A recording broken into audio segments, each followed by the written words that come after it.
तो नी एनाटॉमी में हम देखेंगे कि आप यहाँ पर देख रहे हैं, ये पटेला बोन है जो कि घुटने के ऊपर मूव होती रहती है।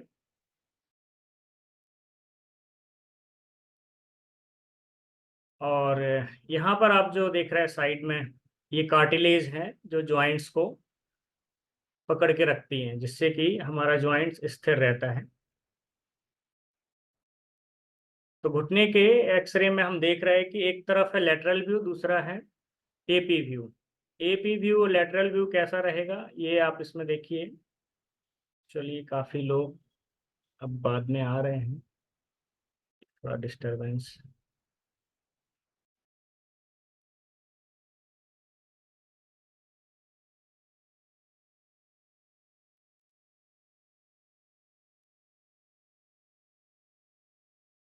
हाँ, तो ये जो फ्रंट व्यू है ना, ये जो है अपना एपी व्यू है। और जो साइड से आप देख रहे हैं ये है लेटरल व्यू। तो घुटने के अंदर जब गैप कम हो जाता है या जो है, तो यहाँ पर एक मेनिस्कस है, ये इसको घुटने के बीच में ये रहती है, तो प्रेशर से बचाती है और गैप जो है मैनेज करके रखती है। तो यहाँ पर हम लिगामेंट के बारे में पढ़ेंगे, टेंडन्स के बारे में पढ़ेंगे, और धीरे धीरे सभी ये लिगामेंट के बारे में भी थोड़ा जानेंगे कि इनके क्या क्या काम होते हैं।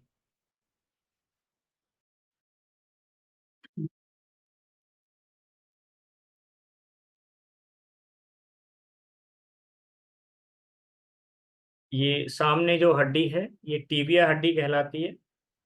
और इसके ठीक बाजू में जो है फीबुला है, ये लगभग पीछे की तरफ आती है, ये हड्डी जो है ना। यहाँ पर देखिए, ये है टीबिया और ये है फीबुला। लिगामेंट देखेंगे तो इसमें हम चार लिगामेंट देख पा रहे हैं। एक है एंटीरियर क्रूशिएट लिगामेंट, जिसको एसीएल बोला जाता है। दूसरा है posterior cruciate ligament. Posterior means पीछे, एंटीरियर मीन्स आगे। फिर बाजू में हम देखेंगे लेफ्ट साइड जो है लेटरल कोलेटरल लिगामेंट है, एलसीएल होता है। और राइट साइड हम देखेंगे मेडियल कोलेटरल लिगामेंट। तो ये चार तरह की लिगामेंट है। दूसरा, यहाँ पर जो पटेला को जो पकड़ के रखे हुए हैं इसको हम टेंडन कहते हैं। कई जगह बुक्स में इसको लिगामेंट भी बोला गया, पटेलर लिगामेंट। नहीं, मोस्टली ये जो है लिगामेंट भी कहा जाता है, और नहीं तो टेंडन है, इसको हम टेंडन के रूप में ही मानते हैं। तो एक बार थोड़ा सा हम डिफरेंस भी देखेंगे कि टेंडन और लिगामेंट क्या होती है। ये जो एसीएल है, पीसीएल है, एलसीएल है, एमसीएल, ये जब आप घुटने की एमआरआई देखेंगे तो कभी जब फ्रैक्चर हो जाता है, एक्सीडेंटल इंजरी होती है, तब आपको ये वर्ड सुनने को मिलेंगे कि भाई इस पेशेंट का एसीएल फ्रैक्चर हो गया है, पीसीएल फ्रैक्चर हो गया है। आप यहाँ ध्यान दीजिए, कई बार जो लोग हैं ये पटेलर लिगामेंट या पटेलर टेंडन को ही एसीएल मान लेते हैं, जबकि एसीएल क्या है, इसके पीछे है। यहाँ पर आप देखिए, ये जो है यहाँ पर पीछे रहती है एसीएल, और घुटने के पीछे आएगी पोस्टीरियर क्रूशिएट लिगामेंट।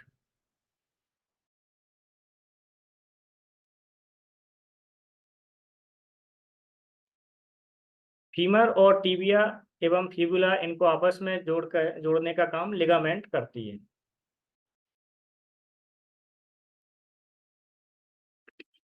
तो जो लिगामेंट सामने से घुटने को जोड़कर रखती है उसे हम एंटीरियर क्रूशिएट लिगामेंट कहते हैं। और फिर हमारे घुटने को पीछे से जो पकड़कर या जोड़कर रखती है उसे हम पोस्टीरियर क्रूशिएट लिगामेंट कहते हैं। और जो लिगामेंट हमारे घुटने के जोड़ को लेफ्ट साइड से जोड़कर रखती है उसे हम लेटरल कोलेटरल लिगामेंट कहते हैं। साथ ही घुटने के जोड़ को जो लिगामेंट राइट साइड से जोड़कर रखती है उसे हम मेडियल कोलेटरल लिगामेंट कहते हैं। पटेला को जो जोड़कर रखने वाली रचना है उसको पटेलर टेंडन कहते हैं। तो ये चार तरह की लिगामेंट हमारे जॉइंट को पकड़कर रखती हैं और घुटने के मसल्स को मजबूती प्रदान करती है, जिसकी वजह से हम चल पाते हैं। अभी हम देखेंगे टेंडन क्या होती है और लिगामेंट क्या होती है।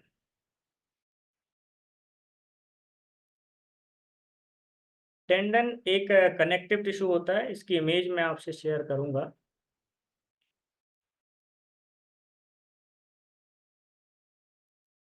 ये देखिए, जैसे ये जो व्हाइट वाला एरिया है ना, ये टेंडन कहलाएगी।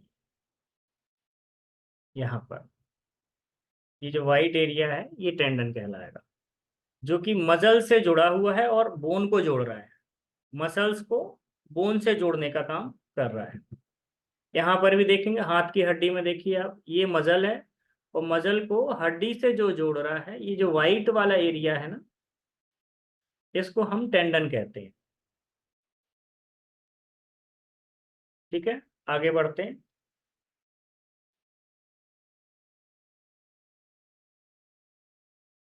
तो टेंडन क्या है? एक तरह का कनेक्टिव टिश्यू है जो मांसपेशियों को हड्डियों से जोड़ता है। दूसरा, ये मजबूत और कम लचीले होते हैं। इसके फाइबर बंडल के रूप में होते हैं और ये वाइट फाइबर कनेक्टिव टिश्यू के बने होते हैं।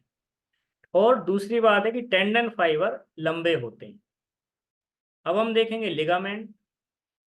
तो लिगामेंट यह भी एक तरह के कनेक्टिव टिश्यू हैं जो हड्डियों को हड्डियों से जोड़ते हैं। एक मेन डिफरेंस आप देख लीजिए कि लिगामेंट जो है वो बोन टू बोन है। ठीक है, तो ये हड्डियों को हड्डियों से जोड़ती है लिगामेंट, और ये बहुत मजबूत और लचीले होते हैं, पर इसके जो फाइबर हैं वो बंडल में नहीं होते हैं। और ये पीले फाइबर कनेक्टिव टिश्यू के बने होते हैं और लिगामेंट के फाइबर छोटे होते हैं। इसके लिए इमेज मैं आपको दिखाता हूँ।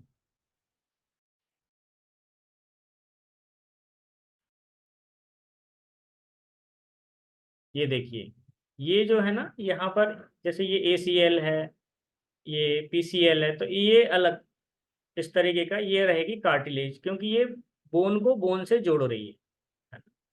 और टेंडन क्या है? मसल को बोन से जोड़ती है। आगे बढ़ते हैं हम। घुटने के जॉइंट में बीचों बीच जोड़ को घिसने या रगड़ खाने से बचाने के लिए एक लेयर या गद्देदार रचना पाई जाती है जिसे मेनिस्कस कहते हैं। मेनिस्कस कहते हैं। कहाँ पर है मेनिस्कस? ये आप जो देख रहे हैं, ये जो भाग है ना, यहाँ पर देखिए, ये पतली सी जो है, ये जॉइंट्स के ऊपर जो है ना, ये मेनिस्कस है। तो मेनिस्कस जो है एक गद्देदार रचना होती है जो कुशन का काम करती है जॉइंट के अंदर, और इसी जॉइंट के आसपास बर्सा पाई जाती है। बर्सा क्या होती है? एक तरह का सैक रहता है जिसमें कि एक तरल पदार्थ से भरी रचना होती है, और जो कि त्वचा और टेंडन या टेंडन और हड्डी के बीच में मौजूद होती है। तो बर्सा का मुख्य कार्य है एक तो लिक्विड बना, जो घर्षण है उस घर्षण को कम करना। जॉइंट जब हम आपस में चलते हैं तो एक फ्रिक्शन होता है, उस फ्रिक्शन को कम करने में ये हेल्प करती है। और आपने देखा हो कभी कभी एक वर्ड आपने सुना होगा, बर्साइटिस। तो जब कभी बर्सा में इन्फेक्शन हो जाता है तो आगे जाके फिर वो इन्फ्लामेशन में कन्वर्ट हो जाता है, जैसे कि हम बर्साइटिस कहते हैं। मैं बर्सा की आपको पिक्चर बताता हूँ कैसी दिखेगी इस तरीके से।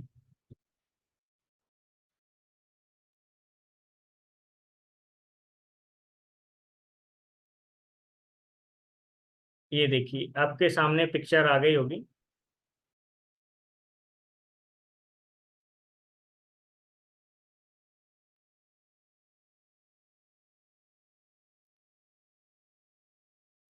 तो यहाँ पर आप देखिए, ये पिक्चर आ गई क्या? आप एक बार कंफर्म कर दें। नहीं आई अभी तक। नहीं आई? ठीक है, मैं एक मिनट शेयर करता हूँ। शेयर, अभी आ गई क्या? हाँ आ गई। हाँ, ये देखिए, ये वर्षा है। यहाँ पर अलग अलग टाइप उनके नाम हैं। ये जॉइंट्स के आसपास पाई जाती हैं, जैसे सुप्रा पटेलर वर्षा, मीन्स ये पटेला के ऊपर सुपीरियर एरिया में पाई जाने वाली वर्षा रहेगी। फिर सबक्यूटेनियस प्री पटेलर वर्षा, ठीक इसके ऊपर रहेगी, बोन के ऊपर। जैसे कई बार सबक्यूटेनियस इंजेक्शन लगाते, स्किन की लेयर है ये।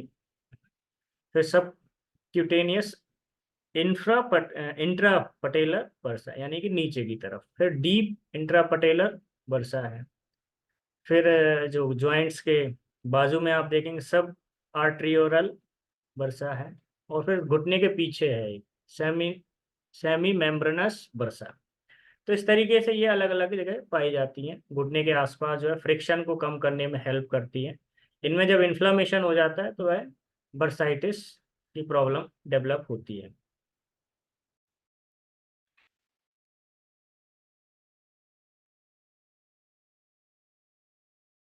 आगे बढ़ते हैं हम।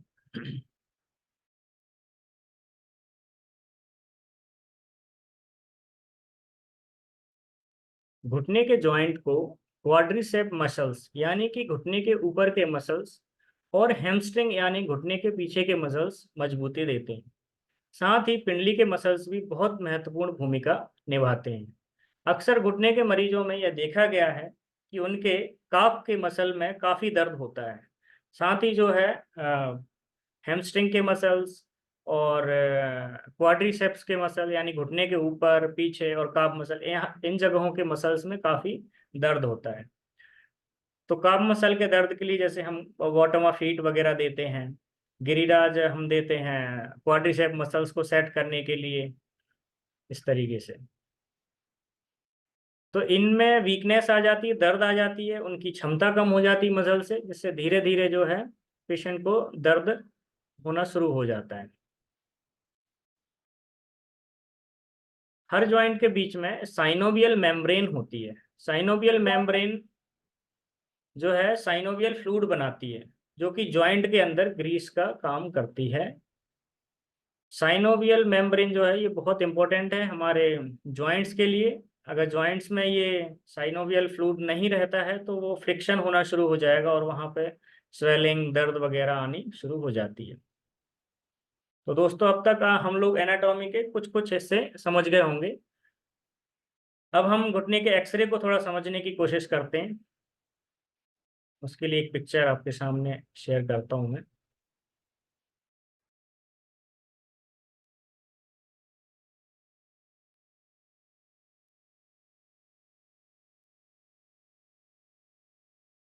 ये देखिए, अक्सर घुटने का एक्सरा इस तरीके से देखा जाता है। ये जो है सामने से लिया गया पिक्चर है, तो इसको हम एपी व्यू कहते हैं। और ये साइड से घुटने को मोड़ के लिया गया पिक्चर है, जिसको हम लेटरल व्यू कहते हैं। अगर आपको पेशेंट को आपको लगता है कि उसके पास कोई रिपोर्ट नहीं है, एक्सरे नहीं है, तो आप आइडेंटिफाई करने के लिए कि भाई घुटने में क्या क्या प्रॉब्लम हो सकती है, तो उसके लिए आप लिख कर भी दे सकते हैं पेशेंट को कि भाई आप जो है घुटने का एपी व्यू करा लीजिए या लेटरल व्यू करा लीजिए या फिर दोनों करा लीजिए। ये लिख के बताना पड़ता है, तभी डॉक्टर जो है करता है।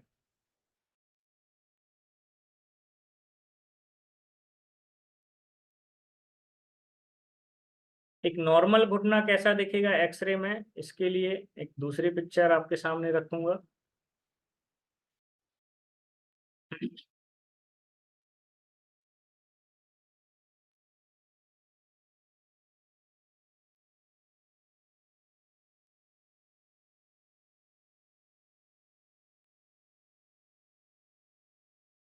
ये देखिए,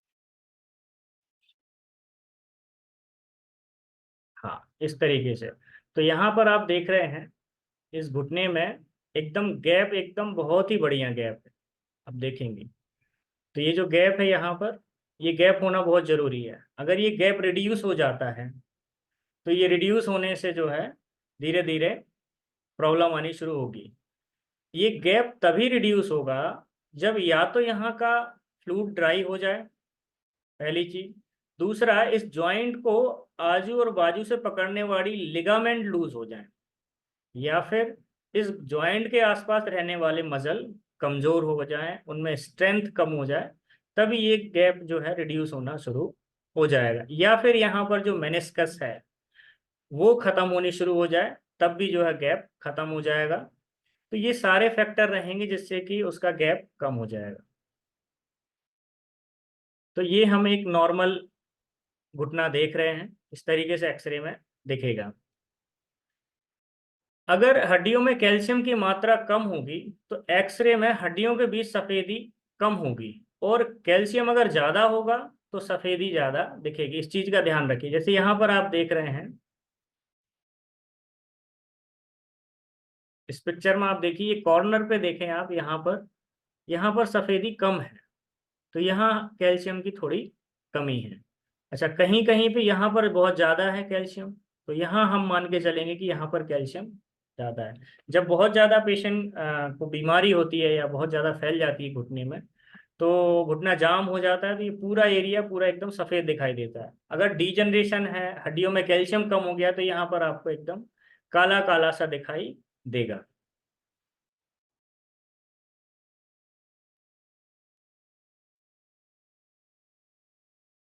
आगे बढ़ते हैं। तो मैं आपको एक नॉर्मल घुटना और कैसे अर्थराइटिस की प्रॉब्लम डेवलप होती है।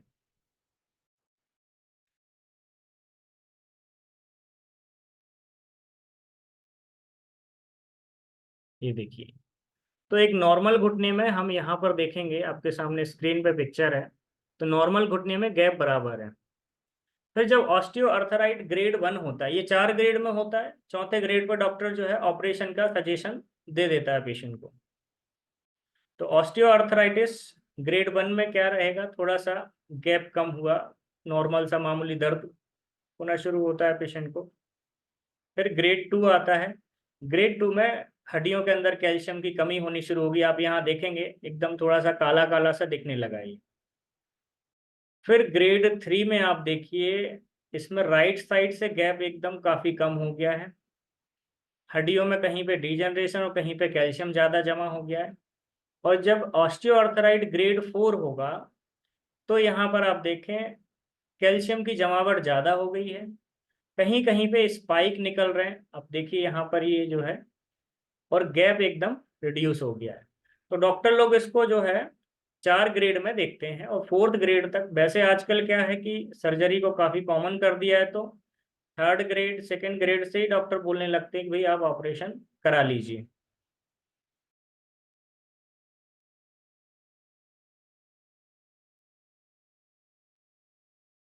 ऑस्टियोफाइट के बारे में हम समझेंगे कि ऑस्टियोफाइट क्या होती है।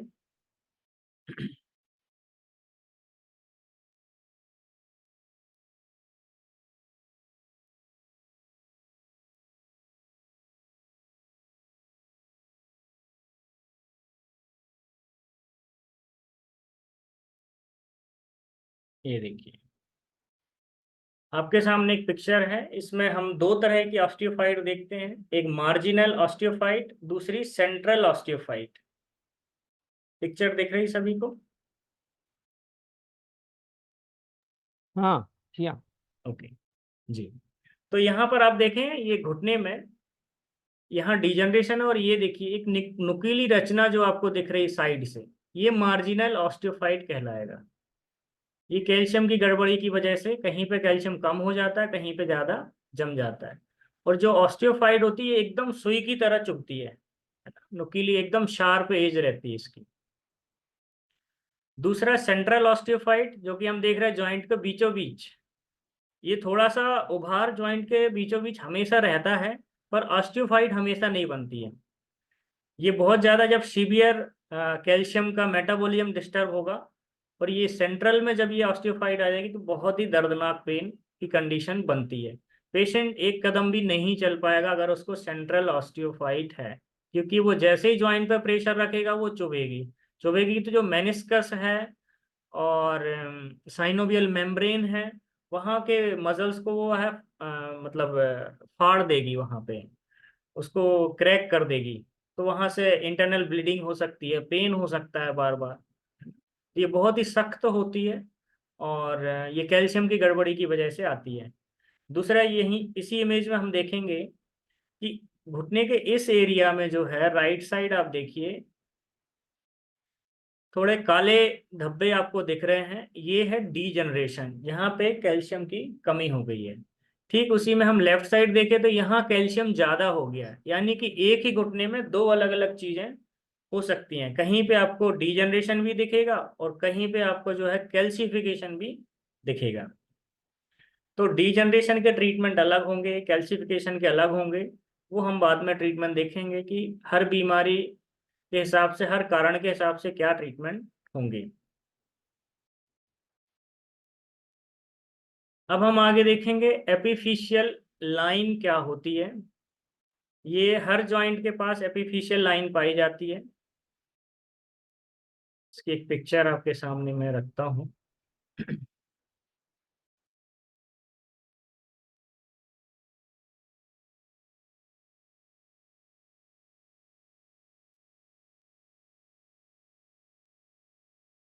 एपिफिशियल लाइन, आप यहाँ जॉइंट पे ये एरो जहाँ देख रहे हैं, यहाँ पर देखिए, ये एक लाइन की जैसी रचना जो है ना, ये एपिफिशियल लाइन कहलाती है। और इसको हम ज्यादातर कब यूज करते हैं कि जो ऐसे बच्चे जिनकी ग्रोथ अभी होनी है, तो कई लोग हमसे पूछते हैं कि सर जो है हमारे बच्चे की हाइट बढ़ेगी कि नहीं बढ़ेगी, इसकी उम्र इतनी हो गई है। तो हमें ये चेक करना चाहिए, जॉइंट के बीच में अगर एपिफिशियल लाइन जुड़ जाती है तो फिर उसकी ग्रोथ होना रुक जाएगी, हड्डियों की ग्रोथ लंबाई में नहीं होगी। और ये मोस्टली आपको ज़्यादातर देखने को मिलेगी जो हमारे शरीर की बड़ी बोन है, जैसे फीमर बोन है ना। तो ऐसी बड़ी हड्डियों के आसपास आपको हिप्स के एरिया में आपको मिल जाएगी। तो फीमर का हेड भी आपको वहाँ पर एपिफिशियल लाइन देखने को मिलेगी, और जॉइंट्स में भी देख सकते हैं। तो ये एपिफिशियल लाइन अगर मौजूद है तो बोन की ग्रोथ और ज़्यादा हो सकती है, लंबाई बढ़ सकती है। लेकिन अगर ये एपिफिशियल लाइन पूरी हो जाती है, ये सेम उसमें आ जाएंगे, तो फिर उसकी लंबाई बढ़ना रुक जाती है। ये बहुत ज़रूरी है, जब भी आपके पास अगर कोई पेशेंट ऐसा आता है तो कहते हैं कि हमें हाइट बढ़ाने का ट्रीटमेंट दीजिए, तो और दूसरी चीज़ें देखने के साथ साथ हम ये भी देखें कि घुटने का एक जो है एपी व्यू निकाल लीजिए, और उसमें आप ये चेक करें कि उसकी ये लाइन दिख रही है कि नहीं दिख रही है।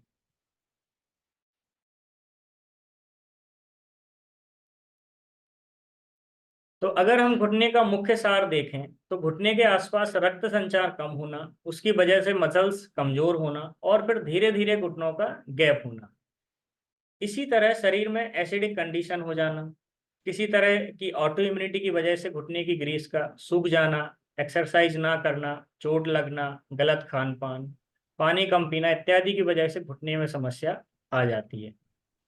तो ये तो हमने समझी एक्सरे और घुटने की एनाटॉमी।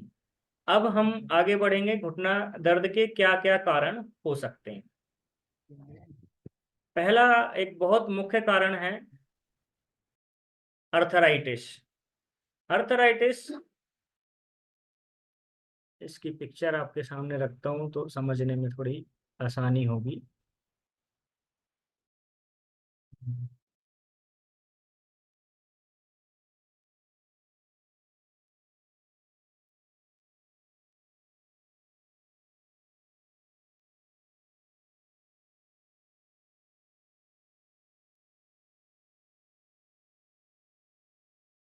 ये देखिए, ये है अर्थराइटिस। अर्थराइटिस में क्या है, धीरे धीरे जो है हमारी साइनोवियल मेम्ब्रेन खत्म होनी शुरू हो जाती है। जॉइंट्स के आसपास जो है, देखिए जॉइंट्स की बनावट में भी काफ़ी फर्क आ जाता है, और गैप धीरे धीरे कम होने लगता है। और ये अर्थराइटिस जो है, ये हमारी लिगामेंट को भी कमज़ोर करता है, मसल्स को भी कमज़ोर करता है, और धीरे धीरे पूरे जॉइंट्स को खाना शुरू कर देता है।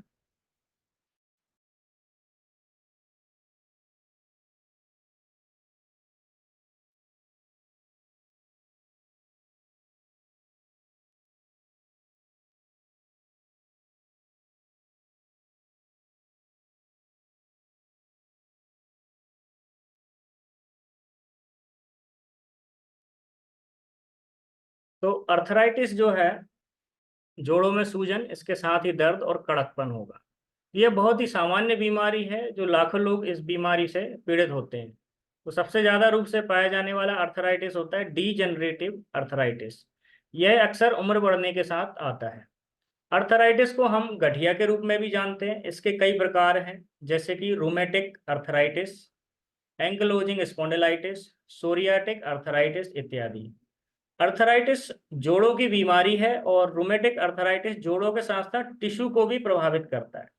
ये चीज ध्यान देने वाली बात है कि अर्थराइटिस जो है जोड़ों की बीमारी है, और रूमेटिक अर्थराइटिस जोड़ों के साथ साथ टिश्यू को भी प्रभावित करता है। गठिया संक्रमण से हो सकता है, जैसे कि रूमेटिक बुखार, किसी तरह का संक्रमण, गोनोरिया, तपेदिक वगैरह। चयापचय संबंधी गड़बड़ी, जैसे कि कैल्शियम, गाउट, पायरोफास्फेट क्रिस्टल रोग, मल्टी सिस्टम ऑटो इम्यून रोग जैसे सोराइसिस, रोमेटाइड गठिया, सिस्टेमिक ल्यूपस, न्यूरोपैथी वगैरह, या जोड़ों में कोई इंजरी हो जाए इस तरीके से। तो अर्थराइटिस मीन्स इन्फ्लामेशन, पहले आपको इन्फेक्शन फिर इन्फ्लामेशन। ये कई वजह से हो सकता है, जैसे कि मैंने ऊपर बताया कि मुख्य कारण रहेगा इसमें जैसे ऑटो इम्यूनिटी के कारण ये ज़्यादातर डेवलप होता है। बर्साइटिस, जैसा कि हमने ऊपर देखा था, यह आमतौर पर काम या खेल के दौरान एक जोड़ पर बार बार तनाव पड़ने के कारण होता है, लेकिन कभी कभी यह अचानक चोट, जोड़ों की सूजन की बीमारी या बैक्टीरिया के कारण भी होता है। सामान्य रूप में रोटेटर कफ, माइनर या टेनिस एल्बो और प्रीपटिलर बर्साइटिस शामिल है। वर्षा में पानी भरना, इसके परिणाम स्वरूप क्या होगा, जलन होगी, सूजन सूजन होगी और अचानक धीरे धीरे दर्द होना शुरू हो जाएगा। इसके लिए मैं एक एग्जांपल आपके सामने ये पिक्चर रखता हूँ। ये देखिए आप, यहाँ पर देखेंगे कि हेल्दी वर्षा कैसी रहती है, ब्लू कलर में देखिए, ये यहाँ पर मौजूद है। जैसे हमने अभी ऊपर ही पढ़ा था कि सुप्रा पटेलर वर्षा है, इंट्रा पटेलर वर्षा है, ये प्री पटेलर वर्षा है, ये ठीक उसके ऊपर होती है, अपने पटेला के ऊपर होती है। तो वर्षा जब इन्फ्लेमेशन हो जाएगी तो इस तरीके से शो होगी, ये रेडनेस आ जाएगी घुटने पे। ये मोस्टली जो है इंजरी वगैरह लगने की वजह से होती है। तो दूसरा कारण हो गया घुटने दर्द में बर्साइटिस। पहला कारण क्या था, अर्थराइटिस। अभी तीसरा कारण क्या हो सकता है, डिसलोकेशन। तो जॉइंट्स का अपनी जगह से हट जाना। अभी आप ये इमेज में देख रहे होंगे, ये एक हेल्दी जॉइंट है, दूसरा ये जॉइंट क्या डिसलोकेट हो गया है, ये अपनी जगह से हट गया है यहाँ पे।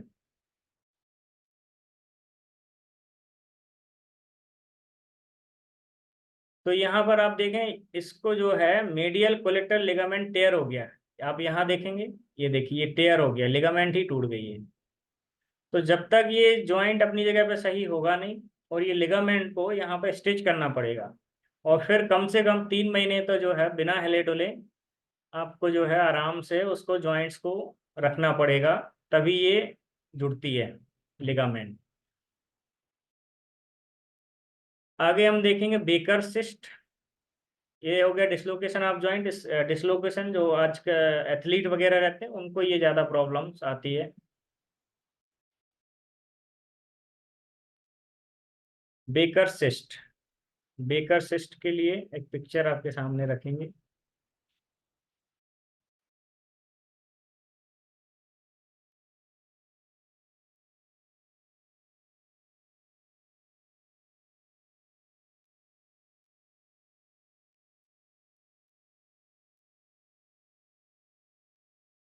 ये देखिए, ये जो पिक्चर है ये बेकर सिस्ट की है। यहाँ पर देख, घुटने के पीछे एक फ्लूइड भरी हुई एक थैली है, जैसे कि हम सिस्ट कहते हैं। इसमें फ्लूइड भर जाता है, इन्फेक्शन वगैरह की वजह से ये हो सकता है।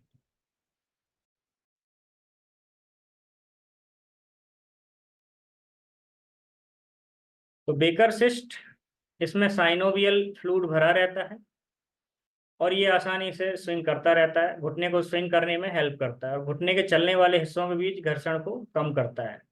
लेकिन कभी कभी इसमें इन्फेक्शन होना या किसी इंजरी वगैरह की वजह से इसमें जो है ये बनना ज़्यादा शुरू हो जाता है। फ्लूइड, साइनोवियल फ्लूइड जो है घुटने में भर जाता है। कई बार फिर उसको डॉक्टर इंजेक्शन लगा के बाहर निकालना पड़ता है। तो अगर ये घुटने के पीछे जमा हो जाए तो उसे हम बेकर सिस्ट कहते हैं। पांचवा हम देखेंगे मेनिस्कस टियर। तो अभी हमने देखा अर्थराइटिस की वजह से दर्द हो सकता है, बर्साइटिस की वजह से हो सकता है, जॉइंट का डिसलोकेशन की वजह से, चौथा बेकर सिस्ट, पांचवा हम देखेंगे मेनिस्कस टियर। मेनिस्कस टियर क्या होता है, इसकी पिक्चर आपके सामने।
ये देखिए, ये पिक्चर में हम देखेंगे, ये है मेनिस्कस। मेनिस्कस देखिए यहाँ पर ये है, ये जब यहाँ टीयर हो जाती है तो इस तरीके से यहाँ घाव देखेगा। ये हम घुटने को ऊपर से देख रहे हैं, तो ये टीबिया और फीबुला के ऊपर, ये ऐसा जॉइंट्स के ऊपर रहेगी। तो यहाँ पर अगर टीयर हो जाएगा, टीयर मीन्स एक तरह से उसका फट जाना, इंजुरी, तो ये मेनिस्कस टीयर है। अगर किसी को ये इंजुरी की वजह से होता है तो जो है उसको घुटने में दर्द हो सकता है। गाउट की वजह से भी घुटने में दर्द हो सकता है अगर जॉइंट के अंदर इन्फ्लामेशन हो, डिजनरेशन हो जाए। टेंडनाइटिस, जॉइंट, अगला जो पॉइंट है टेंडनाइटिस। तो जॉइंट और मांसपेशी को जोड़ने वाली रचना जो हमने अभी पढ़ी थी कि भाई मसल्स को और जॉइंट्स को जो जोड़ने का काम करेगी वो टेंडनाइटिस, टेंडन होती है। और बोन को बोन से जोड़ने वाली जो रचना है उसे हम कहते हैं लिगामेंट। तो अगर टेंडन में सूजन आ जाए तो उसे टेंडनाइटिस कहते हैं। ये जैसे आप घुटने के बल अगर गिर जाए या घुटना छिल जाए तो अक्सर ये टेंडन में जो है स्वेलिंग आ जाती है, तो उस सूजी हुई टेंडन को हम जो है टेंडनाइटिस कहते हैं। फिर ऑस्टियोआर्थराइटिस हो जाए, हड्डियों में अर्थराइटिस, हड्डियों का किसी तरह का कैंसर हो जाए, लिगामेंट टूट जाए, हड्डियां कमजोर होना, या फिर पैर मोड़कर लंबे समय तक बैठना, इससे भी जो है घुटने में दर्द आ सकता है। एक बहुत बड़ा कारण है मोटापा के कारण भी घुटने पे प्रेशर पड़ता है। खेल कूद के दौरान जो है घुटने में चोट लगना, काम के दौरान घुटने पे अधिक प्रेशर पड़ना, तो इस तरीके से जो है घुटने दर्द के ये कारण होते हैं। अच्छा, चोट लगने के कारण घुटने में होने वाले दर्द कुछ इस तरह हैं, जैसे एसीएल चोट। आपके एमआरआई में घुटने में ये शब्द लिखा आएगा, एसीएल इंजुरी या एसीएल फ्रैक्चर, इस तरीके से जो भी है, एसीएल टीयर, इस तरीके से। तो इसे एंटीरियर क्रूशिएट लिगामेंट इंजरी भी कहते हैं। यह अधिकतर खिलाड़ियों में देखने को मिलता है। इसमें एसीएल फट जाती है या खिंच जाती है। दूसरा है कि घुटने में फ्रैक्चर हो जाना, यह अधिकतर जो है गिरने के मामले में देखा जाता है। तीसरा मेनिस्कस टीयर हम देख ही चुके हैं, मेनिस्कस का फट जाना या टूट जाना, वहां पे जो है स्क्रैच आ जाना। बर्साइटिस हम देख ही चुके हैं, पटेला टेंडनाइटिस भी ने देख लिया है। इसके लक्षण क्या होंगे? अगर घुटने में किसी तरह की परेशानी है तो सबसे पहले घुटने को मोड़ने में परेशानी होना, घुटना सीधा करने में प्रॉब्लम शुरू होगी, घुटने के आसपास स्वेलिंग आनी शुरू हो जाएगी, और पैरों को हिलाते समय जो है घुटने की हड्डी से टकराने की आवाज आएगी, कर कर की ऐसी इस तरह से आवाज आती है। तो अभी हमने नी पेन के कारण देख लिए, लक्षण देख लिए, उसकी एनाटॉमी फिजियोलॉजी भी समझी, और हमने एक्सरे को भी देखना सीखा। अब हम नी पेन के ट्रीटमेंट के बारे में बताएंगे। तो नी पेन में गुरुजी ने जो ट्रीटमेंट दिया है, पहला ट्रीटमेंट है जैसे lactic acid conversion formula plus नी कैफरी, ये एक ट्रीटमेंट है। स्क्रीन शेयर कर देता हूं मैं। तो लैक्टिक एसिड कन्वर्जन फार्मूला नी कैफरी, जे हेपरिन है ट्वाइस अ वीक, जी हेपरिन है ट्वाइस अ वीक, ये सेकेंड ट्रीटमेंट है। थर्ड ट्रीटमेंट जैसे जीवन धारा ट्रीटमेंट फार्मूला। तो ये जो ट्रीटमेंट मैं आपको दिखा रहा हूँ, ये ट्रीटमेंट को हम सीधा सीधा हमें पेशेंट की कंडीशन देखनी है। पेशेंट की और भी कई तरह की बीमारियां होती हैं नी पेन के साथ साथ, जैसे किसी को डायबिटीज है या कुछ और भी बीमारियां हैं, तो हमें अन्य ट्रीटमेंट भी ध्यान में रखने हैं कि हमें कौन सा पॉइंट ब्लॉक करना है और कौन सा देना है। सीधा सीधा ये ट्रीटमेंट हम पेशेंट को, ये मैं आपको नोट आपके साथ नोट्स शेयर कर दूंगा, तो ये सारे ट्रीटमेंट आपके पास पहुंच जाएंगे। तो अगर पेशेंट को अर्थराइटिस है तो हम उसके लिए ऑस्टियोआर्थराइटिस किसी भी जॉइंट में है तो न्यू स्टार मॉडिफाइड ट्रीटमेंट, ऐसे ट्रीटमेंट फॉर्मूला दे सकते हैं उसको, ए हेपरिन वगैरह है। कुछ लाइन ऑफ ट्रीटमेंट रहेंगे। जैसे कि हमें पेट तो ठीक करना ही है पेशेंट का, क्योंकि ये जो घुटने की बीमारी है कहीं ना कहीं हमारे शरीर में डाइजेशन अगर कमज़ोर है तो न्यूट्रिशन बॉडी में नहीं जाएगा और किसी तरह की वीकनेस बॉडी में डेवलप होगी जॉइंट के अंदर जो है। तो सबसे पहले रॉ मटेरियल पर तो हमें ध्यान देना ही है।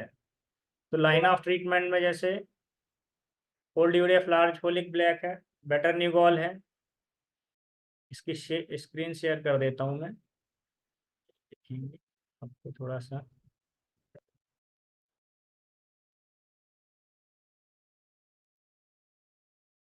ये old urea large folic black, better न्यूगॉल, 125 DCC, मल्टी हेपरिन वगैरह, लैक्टिक एसिड, जी हेपरिन। इंजुरी ट्रीटमेंट अगर इंजुरी की वजह से हुआ है, अगर डीजनरेशन है तो 1 थायराइड पी 9 सेकेंड 2 बार ये दे सकते हैं, किसी ट्रीटमेंट के साथ आप ऐड कर लीजिए। तो अकॉर्डिंग टू कॉज हमें ये देखना है कि पेशेंट को क्या कारण है जिसकी वजह से घुटने में उसको प्रॉब्लम आई है। तो अगर अर्थराइटिस है तो अर्थराइटिस के हिसाब से आपका ट्रीटमेंट चलेगा, और अगर इंजुरी है तो इंजुरी के ट्रीटमेंट देने पड़ेंगे। साथ में डायबिटीज़ है तो आपको डायबिटीज़ से रिलेटेड ट्रीटमेंट भी आपको देने पड़ेंगे। अन्य ट्रीटमेंट भी हैं, तो आप कॉज के हिसाब से जैसे डाइजेशन को ठीक करना है और भी सारे जो भी है उसके हिसाब से आप ट्रीटमेंट देखेंगे। रेमेटाइड अर्थराइटिस है या घुटने में स्टिफनेस वगैरह है, उसका भी फॉर्मूला यहाँ पर दिया है। तो ये ट्रीटमेंट आपके साथ में सारे ट्रीटमेंट नोट्स के रूप में आपसे शेयर कर दूंगा, ठीक है।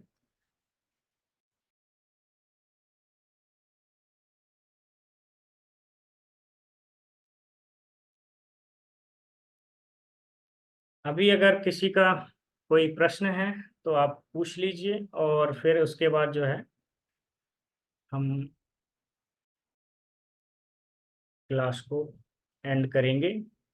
और नोट्स आपको कल तक सभी के पर्सनल व्हाट्सएप पे जिन जिन लोगों ने मुझे मैसेज किया था उन सभी को पहुंच जाएंगे। तो अपना हैंड रेज कर सकते हैं जिसको भी कुछ पूछना है।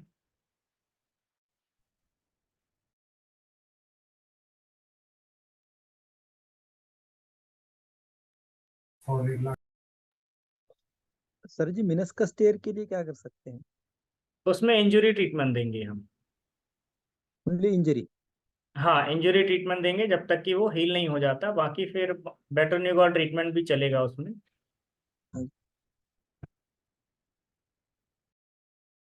जी अशोक जी, आपने हैंड रेस किया है, आप पूछिए। जी सर, मेरा मेरा क्वेश्चन है कि ऑस्टियोपेड्स के लिए क्या करेंगे, क्योंकि तो एक पेशेंट को मैं देख रहा हूँ, जी उनको नी पेन में फर्क आया, लेकिन ऑस्टियोपेड्स अभी तक वैसे एक वैसा है, उसमें कुछ फर्क नहीं आया। लेकिन वो पेशेंट क्या कहता, उसने बोला कि एक बार कुंडली दिया तो उसने बोला कि कुंडली से मैं अनकंफर्ट हूँ, वो नहीं देना। सो मैं कुंडली देना एक ही बार दिया था, फिर नहीं दिया था।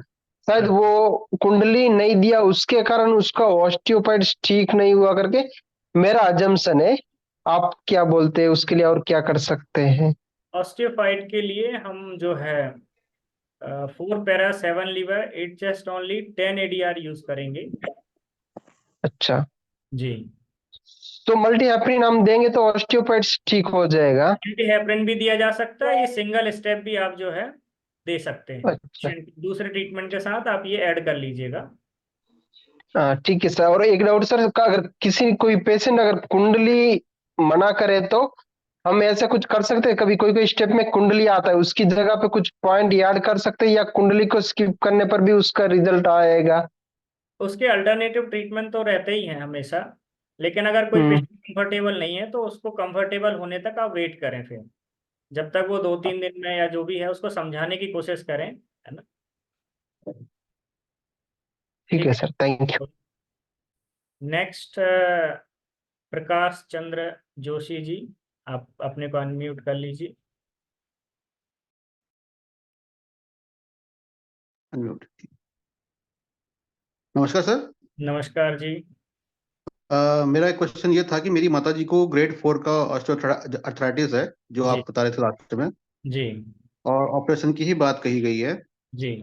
तो अब उनको घुटने में छूने में भी दिक्कत आती है, मतलब छू भी नहीं सकते हम, जैसे हम पिंडलियों के आसपास में रबिंग करते हैं साइड से, जी जो हमारे लोकल ट्रीटमेंट्स होते हैं नी के, वो भी नहीं जी कर सकते। छूने में भी दर्द होता है पीछे से, मतलब आजकल मैंने उनको नी कैप एक जो मार्केट में मिलता है वो पहना रखा है। जी। तो उनको इन्फ्लामेशन ज़्यादा है, तो पहले इन्फ्लामेशन कम करने का ट्रीटमेंट देना, और साथ में मुखाधोती दीजिए, उनका एसिड बहुत बढ़ा हुआ होगा। अच्छा। जी और चलने में बहुत दिक्कत, मतलब चल रही हैं, मतलब ऐसा नहीं कि बिल्कुल ही ब्लॉक है, चलने को तो छत में भी चढ़ जाती है कभी कभी, जी। थोड़ा सा मतलब वो जो नी ब्रेस लगा करके, लेकिन फिर भी दिक्कत है ही उनको। हाँ, तो पहले उनकी स्वेलिंग कम कीजिए, स्वेलिंग का ट्रीटमेंट देके एसिड कम कीजिए। जैसे जैसे फिर उनके ये कम होगा ना स्वेलिंग, तो घुटना जो है हल्का होना शुरू हो जाएगा। पहली प्राइमरी चीज़ है कि उनकी स्वेलिंग कम होनी चाहिए। सर इसके पहले मैंने जो ट्रीटमेंट दिया था वो आपको बता दूं एक बार। जी मैंने पहले इनको जी हेपरिन दिया था, जी और उसके बाद मैंने ए हेपरिन दिया था, जी उसके बाद मैंने लैक्टिक एसिड दिया था, जी। और लास्ट में जो हमारे लोकल ट्रीटमेंट्स होते हैं वो सारे किए थे। ठीक है। तो करीब करीब 2-3 महीना हो गया, तो इसका अभी एक कुछ सेट खास। दे दीजिए जो मैंने अभी यहाँ लिखा है, कि जैसे लैक्टिक एसिड दीजिए, सेकेंड स्टेप जी में 10 पेन 6 ADR इंटू 2, और थर्ड जो है 1 point liver into 2 and a heparin और इन्फ्लामेशन ट्रीटमेंट फार्मूला, ये दे जी दीजिए। तो इससे इनका जो है इन्फ्लामेशन कम हो जाएगा घुटने का। जी ठीक है। जी। ओके। नेक्स्ट, मृदुला त्रिवेदी जी, आप अनम्यूट कर लीजिए। हाँ जी, मेरा एक क्वेश्चन है कि जैसे डिजनरेशन भी हो और ऑस्टियोफाइट्स, डिजनरेटिव चेंजेस भी हो और ऑस्टियोफाइट्स भी हो, तो हम कहाँ से स्टार्ट करेंगे ट्रीटमेंट? देखिए, डीजनरेशन हमें उसमें ये देखना है कि उनको मेन प्रॉब्लम किस चीज़ से ज़्यादा हो रही है। अगर उनको ऑस्टियोफाइट से बहुत ज़्यादा ऑस्टियोफाइट है घुटने में, तो हमको साथ साथ में ही चलना पड़ेगा। इसके लिए सबसे पहले रॉ मटेरियल के ट्रीटमेंट आपको देने पड़ेंगे, जैसे डाइजेशन वगैरह का शुरू करें, कैल्शियम मेटाबॉलिज्म सुधारें, है ना। और फिर ऑस्टियोफाइट को हटाने के लिए जैसे मैंने बताया 4 para 7 liver 8 chest only 10 ADR वगैरह, ये आप दूसरे ट्रीटमेंट के साथ में दे सकते हैं। और डीजनरेशन के लिए हम देते हैं 1 थायराइड बी 9 सेकेंड बेटर न्यूगॉल treatment 7 liver 8 chest only into 2, ये आप यूज़ कर सकते हैं किसी भी तरह की डीजनरेशन को ठीक करने के लिए। प्रॉब्लम तो उनको नी पेन होगा, उनको नहीं मालूम चलेगा कि इसमें प्रॉब्लम तो उनको ऑस्टियोफाइट्स से ही है, डिजनरेशन है, क्योंकि प्रॉब्लम तो बस वही, तो कंप्लेंट तो उनकी यही रहेगी कि नी पेन है। तो हम पहले फोकस अपना ऑस्टियोफाइट्स पे करें या उधर डिजनरेशन पे? आप इसमें जो है अपना डीजनरेशन पे फोकस कीजिए, ऑस्टियोफाइट का साथ में बीच बीच में ट्रीटमेंट देते जाइए। उसके पहले आप देखिए कि उनको अर्थराइटिस तो नहीं है। अगर अर्थराइटिस है तो पहले स्वेलिंग कम कीजिए उनका, और ओके। घुटने का स्पेस भी देखिए, एक्सरे वगैरह निकलवा के कैसा है, फिर उसके हिसाब से ट्रीटमेंट डिसाइड किया जाता है पेशेंट का, है ना। नेक्स्ट, पूजा जी, पूजा चड्ढा जी, आप अपने को अनम्यूट कर लीजिए। Yes, good evening sir. Good sir, evening. एक पेशेंट है जी जिनके घुटने के अंदर वाली साइड, जी लाइक अगर वो बैठती हैं राइट घुटना, तो उनके अंदर वाली साइड बहुत पेन होता है, ठीक और है। वहां पे हल्की स्वेलिंग भी है। जी और उनको जैसे सीढ़ी चढ़ रही होती है या चलते चलते भी अचानक से लॉक लग जाता है, और बहुत पेन होता है, वहीं की वहीं रह जाती हैं, और कहती हैं कि ऐसे में मेरे से सांस भी नहीं लिया जाता, इतना ज्यादा दर्द हो जाता है। जी कुछ वैसे ही कुछ मोमेंट पे वहीं रुकी रहेंगी, फिर वो थोड़ा सा लाइक चलती हैं, तो तो रीसेंट पेशेंट आई हैं, ये इनका क्या ट्रीटमेंट होना चाहिए सर?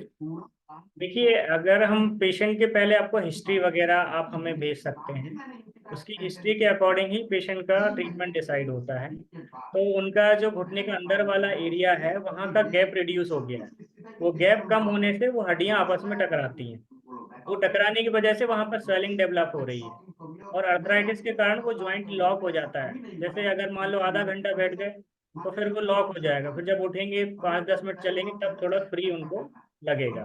तो इस तरीके की कंडीशन डेवलप होती है अर्थराइटिस के कारण। तो पेशेंट की जो है हमें सारी हिस्ट्री लेनी पड़ेगी, उसको क्या क्या प्रॉब्लम है, उसके हिसाब से फिर ट्रीटमेंट डिसाइड होगा। Right sir. नेक्स्ट पीताम्बर जी, आप अपने को अनम्यूट कर लीजिए। नमस्कार। नमस्कार जी। तो बोल रहे हैं कि पेशेंट को पास्ट में क्रूशिएट लिगामेंट इंजरी है, उसके जी साथ डायबिटीज मेलिटस 2 है, टाइप 2, और कॉन्स्टिपेशन है। जी, तो इस तरीके के केस में अगर इंजरी है और वो लिगामेंट पूरी तरह टूट गई है ना, तो उनको कंप्लीट बेड रेस्ट करना पड़ेगा और सर्जरी की भी जरूरत पड़ सकती है उनको। अच्छा, न्यूरोथेरेपी में हम क्या कर सकते हैं? एक्चुअल में देखो, लिगामेंट अगर टूट ही गई है तो उसको जोड़े रखने के लिए कुछ तो भी चाहिए। उसको पहले स्टिच करके डॉक्टर जो है जोड़ेगा, तभी वो स्थिर रह पाएगा। अगर वो अलग अलग ही हैं, आपस में ना नहीं जुड़ेंगी, तो हम ट्रीटमेंट करके भी उसको नहीं जोड़ पाएंगे। अच्छा। हाँ, तो पहले तो उसको जोड़ना है, लिगामेंट जुड़ेगी, क्योंकि वो जुड़ेगी तब फिर बाद में वो हील होगी। जब जुड़ेगी नहीं तो हम क्या हीलिंग करेंगे। तो इसीलिए हमें उसमें ट्रीटमेंट आप इंजरी वेटरनिवॉल वगैरह दे सकते हैं, और ऐसे पेशेंट को कंप्लीट बेड रेस्ट करना चाहिए। आगे विनीता अग्रवाल जी, आप अनम्यूट कर लीजिए अपने को। हेलो। हाँ, नमस्ते नमस्ते सर। जी। सर, मेरे हस्बैंड को ना काफ मसल्स में दर्द बहुत ज्यादा रहता है, तो उसके लिए क्या ट्रीटमेंट देना चाहिए? उसके रात में ज्यादा बढ़ जाती है।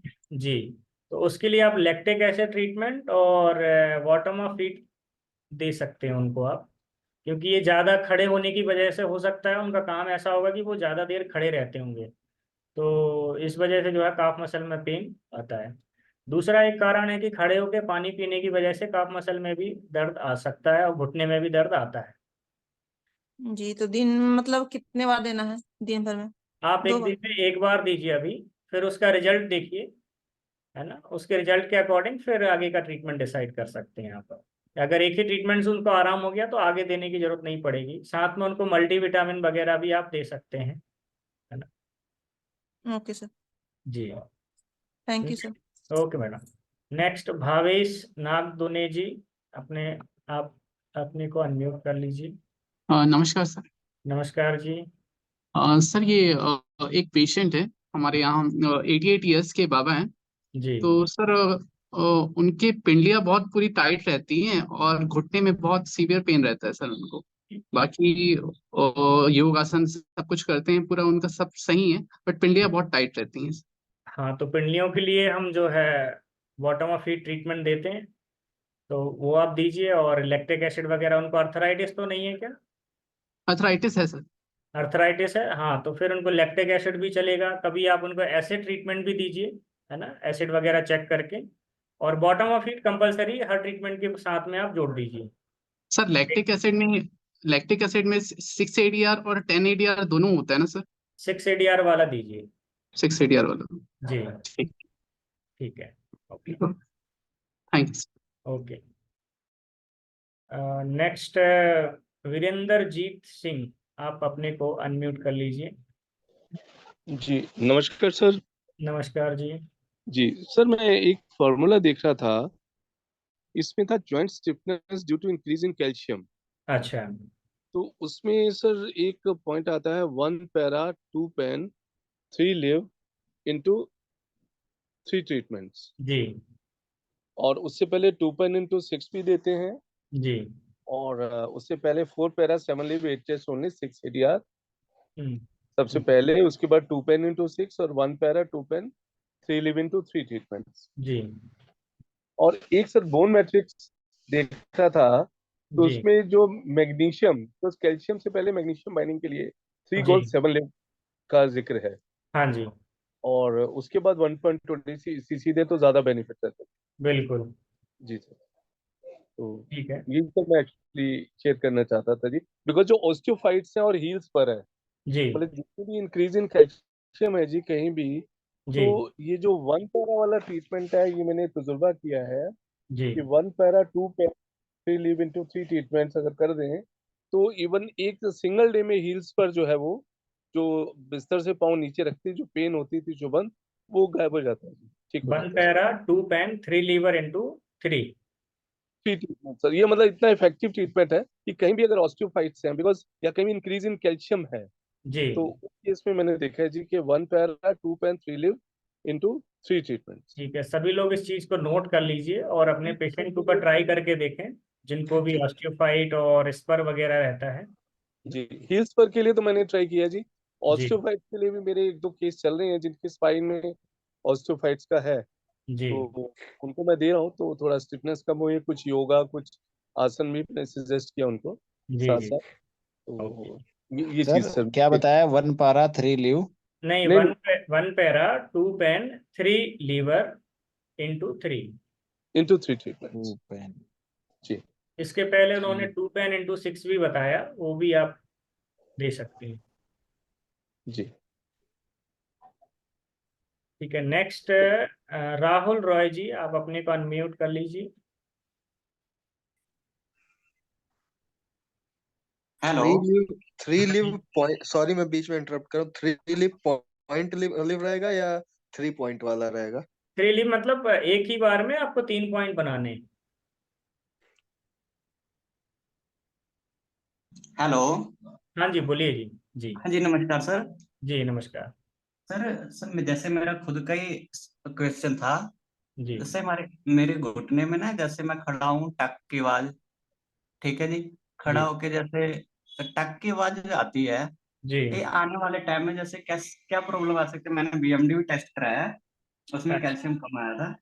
हाँ, तो ये कैल्शियम की कमी से ही आपको ये डेवलप हुआ हाँ है, हाँ, तो वो इसकी वजह से नी पेन आगे तो डेवलप हो सकता है या फिर घुटने में पेन आपको आगे जाके क्या प्रॉब्लम आ सकता है? प्रॉब्लम यही है, नी पेन से रिलेटेड ही प्रॉब्लम आएगा। और भी बोन रिलेटेड इशू हो सकते हैं, जैसे आपको बॉडी पेन भी हो सकता है, मसल पेन भी हो सकता है ना। नहीं नहीं, ऐसे कोई प्रॉब्लम नहीं है, सिर्फ जैसे कभी कभार ना, जैसे पैर मोड़ा फिर जी घुटने में टक की आवाज सी आती है। हाँ, तो ये कैल्शियम डेफिशिएंसी की वजह से है, आप उसको पूरा करिए, है ना। अच्छा, वो तो मैं ले रहा था प्रोडक्ट, मैं कहा चलो पूछता हूँ सर से पर्सनली। नहीं, उसके लिए एक और चीज आपको ध्यान रखनी है, धूप में आपको बैठना है ना। तो जब तक अच्छा विटामिन डी शरीर में पूरी तरह नहीं होगा तो कैल्शियम का एब्जॉर्प्शन नहीं होगा। तो धूप में आप अच्छा जी। बैठें, और जब आप कैल्शियम ट्रीटमेंट लें तो उसके साथ में 3 कॉल 7 लीवर जरूर लें, ऐड करके ही लें मैग्नीशियम के लिए, क्योंकि कैल्शियम को बाइंड करने में हेल्प करता है। जी सर, ठीक है। मैं एक ठीक है, एक और चीज मैं भी बताना चाहूंगा थैंक यू। विटामिन डी के लिए सर। जी ये सुधाकर सर ने बताया था, उन्होंने बहुत एक्सपेरिमेंट इसके ऊपर किया है जी कि जो सुबह में सूरज निकलता है जी 7:30 से 8 के बीच में, जी मतलब जब सूरज निकला तो उसके 15 मिनट में आप एक कटोरी में पानी ले लें जी और रुई ले लें, कॉटन। ठीक है जी। 3 सेकंड के लिए सूरज की तरफ आंखें खोलनी है, 3 सेकंड बंद करनी है, फिर से ऐसे 3 सेकंड खोलनी है, 3 सेकंड बंद करनी है। जब 2-3 बार कर लें तो फिर आपको जो ठंडे पानी की जो कटोरी है उसमें से मतलब एक रुई का वो अपना डुबोना है और आंखों पे हल्के से उसके ऊपर लगा लेना है। जी फिर से आपने सेम सेम प्रोसीजर यही करना, 3 सेकंड खोलनी है, 3 सेकंड बंद करनी है, लेकिन सूरज निकलते के समय ये काम होना चाहिए ओके और ये काम 15 मिनट तक करना है। तो उनका कहना है, सुधाकर एरोलकर जी का, जी। कि 15 मिनट आप ये करिएगा और 1 हफ्ता लगभग आप करिएगा, बहुत अच्छा रिजल्ट पेशेंट को मिलता है। एक्चुअली ये आंखों के लिए बहुत अच्छा रहेगा ये। विटामिन डी के लिए उन्होंने बताया था और आंखों के लिए भी, कि हाँ विटामिन डी की डेफिशिएंसी यदि किसी को है तो जी वो कुछ मेरा छूट गया था, तो जी कुछ चीज बता रहे थे वो, कुछ लॉजिक इसके पीछे कि जी ये इस वजह से इसमें विटामिन डी की पूर्ति होती है। अच्छा जी। ठीक है, ये जी भी नई चीज ऐड कर सकते हैं लोग, है ना। बाकी नेक्स्ट। हेलो सर, मैं इसमें बोलना चाहूंगी कि जो आप सत्येंद्र आनंद ने बोला उसमें ये था कि आंखों का जो कॉर्निया होता है वो डायरेक्टली हमारा विटामिन डी को एब्जॉर्ब करता है। दैट्स व्हाई हम आंखों के थ्रू अगर विटामिन लेंगे तो वो डायरेक्ट हमारी विटामिन डी को कमी को पूरी करता है। ये था ठीक है, लॉजिक। तो इसमें एक और चीज मैं ऐड कर देता हूँ, ऐड नहीं, जो पहले से ही है, कि हमारी स्किन के नीचे 7 HCC करके केमिकल होता है ना। तो केमिकल तभी एक्टिवेट होगा जब हमारी स्किन के ऊपर सनलाइट गिरेगी। नहीं तो वो एक्टिवेट ही नहीं होगा। ये आगे जाके फिर 25 SCC में कन्वर्ट होता है, पूरी जो प्रोसेस है फिर 125 DCC की। तो वो प्रोसेस स्टार्ट होने के लिए, D3 बनने के लिए, 125 DCC बनने के लिए स्किन का सनलाइट में एक्सपोज होना बहुत जरूरी है। आंखों के लिए ठीक है, बहुत अच्छा है। साथ में अगर हमें पूरे उसके लिए शरीर के हिसाब से अगर सोचना है तो हमारी स्किन को सनलाइट में मॉर्निंग टाइम पे एक्सपोज होना जरूरी, जैसे हाथ है, पैर है, पीठ है, इस तरीके से कर सकते हैं। ओके, आगे और कोई कुछ पूछना चाहता है, फिर हम क्लास खत्म करेंगे। Hello sir. हाँ मैडम बोलिए। सर मेरा एक और सवाल था, मेरे कफ मसल्स में ना जी मतलब ऐसे तो दर्द नहीं होती, बट सोए हुए रहने में, रात में अगर सोए हुए हैं और जी अचानक से अगर पैर सीधा करें जी। तो उस कफ मसल्स में ना नस बहुत मतलब टाइट हो जाता है, बहुत जोरों की दर्द करती है उसमें। हाँ, इसको क्रैम्प्स बोलते हैं मैडम। ये जो है कैल्शियम की कमी से आता है। अगर रात के समय में ये आए तो इसको हम कैल्शियम की कमी से समझते हैं। दूसरा, अगर ये जी दिन में ऐसा होता है तो इसको हम सोडियम की कमी से रिलेट करते हैं। नहीं, दिन में तो नहीं होती सर, रात में ही होती है। अचानक से पैर सीधा किए तो हो गया, 5-10 मिनट अगर सोते हैं मतलब हाथ से हल्का सा हिलाएं तो ठीक हो गया। तो आप अगर ट्रीटमेंट ले सकते हैं तो ये 125 DCC आप ट्रीटमेंट लें, और खाने में कैल्शियम रिच फूड लीजिए जिनमें कैल्शियम मौजूद रहे, है ना, वो भी आप ले सकते हैं। जी ठीक है। Okay sir. Okay sir, thank you. हाँ जी। जी सर। सर मेरे पास एक पेशेंट आते हैं, फीमेल पेशेंट है। जी तो उनको नी में, राइट नी में पेन था वो। तो उनका ठीक हो गया था, ट्रीटमेंट उनको दिया, उनका ठीक हो गया था। जी लेकिन अभी जो है दोबारा से उन्होंने ट्रीटमेंट बंद किया। जी कुछ दिन वो गांव चली गई, फिर मैं भी बिजी हो गया था। लगभग तो ये मानो कि उनका ट्रीटमेंट 1 महीने के आसपास बंद हुआ। जी। तो उनको कमर में और नी पेन दोबारा से आ गया। तो अभी जो आया उसमें क्या है कि अभी पैर उनका सीधा करने में दिक्कत आती है उनको। जी और नी के ऊपर की जो मसल्स हैं जी। उसमें दर्द होता है सर। तो इनको एक काम कीजिए, जो जे ग्रोइंग पॉइंट जो है हमारा ग्रोइंग पॉइंट, वो देना है, और गिरिराज पॉइंट दीजिए, मसल को ऊपर सेट कीजिए।